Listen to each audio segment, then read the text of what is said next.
Quand on de la a dépense depuis nationale. 3 ans des budgets qui coupent entre 30 et 50 milliards d'euros chaque année dans le budget de l'État, vous pensez qu'on ne peut pas parler Non, d'austérité? je vous donne l'argument qui souvent... D'accord, mais moi je vous dis euh, qu'il y a de l'austérité, une politique austéritaire dans notre pays qui est totalement absurde. Et en fait, c'est le nœud de l'affaire. C'est le dogme macroniste qui empêche qu'on s'en prenne à la question des recettes. C'est-à-dire comment on trouve davantage d'argent. Comment on trouve davantage d'argent en taxant les grands groupes et les milliardaires, en tout cas les plus riches de ce pays. Il y a des milliards à aller récupérer. On est en train de constater le résultat de leur choix budgétaires. C'est-à-dire ces génies qui nous font des leçons d'économie à longueur de temps, qui ont fait 1000 milliards de dettes supplémentaires, un quart de cette dette, ce sont les cadeaux fiscaux décidés par la Macronie. C'est-à-dire l'ISF, c'est-à-dire toutes ces réformes en faveur des ultra-riches. Et donc en fait, on est en train de constater l'échec de cette politique de cadeaux fiscaux absolument massifs qui ont été faits aux plus riches et aux très grands groupes.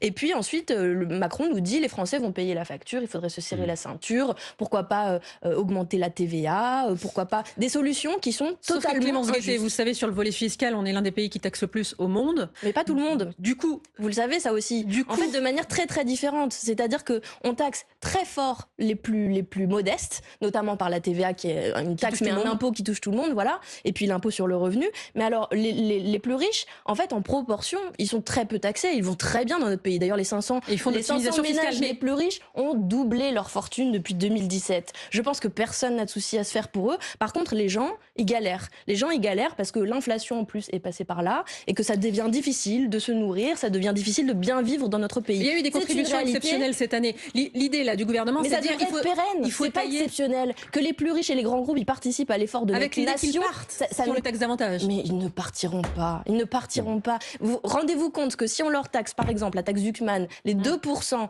il leur reste encore 3, 4, 5 bons pourcentages pour se faire des dividendes et de l'argent. Et on parle en millions d'euros. C'est-à-dire que moi, je ne comprends même pas ce qu'ils font de cet argent, ces gens. Donc, c'est une réalité qui nous dépasse et nous devons récupérer cet argent pour le bien commun, pour l'intérêt général, pour faire des services publics, pour que tout le monde aille à l'école, pour que tout le monde soit soigné correctement. Donc on touche pas aux économies, on doit toucher aux recettes selon votre manière de faire. Alors, et il faut quand même dire pas, je peux vous dire déjà, je connais la suite du film, ils ne le feront pas, ils vont nous dire c'est impossible, pas de hausse d'impôts, tout en nous faisant croire que c'est pour les ménages modestes qui parlent, mais en fait c'est pour les plus riches dont ils parlent, pas de hausse d'impôts, et donc il va falloir en fait faire des coupes budgétaires, et puis nous proposerons de censurer ce gouvernement qui proposera un budget qui n'est pas celui qui aurait été décidé par les Français, parce que c'est le nouveau Front Populaire qui est arrivé en tête des élections.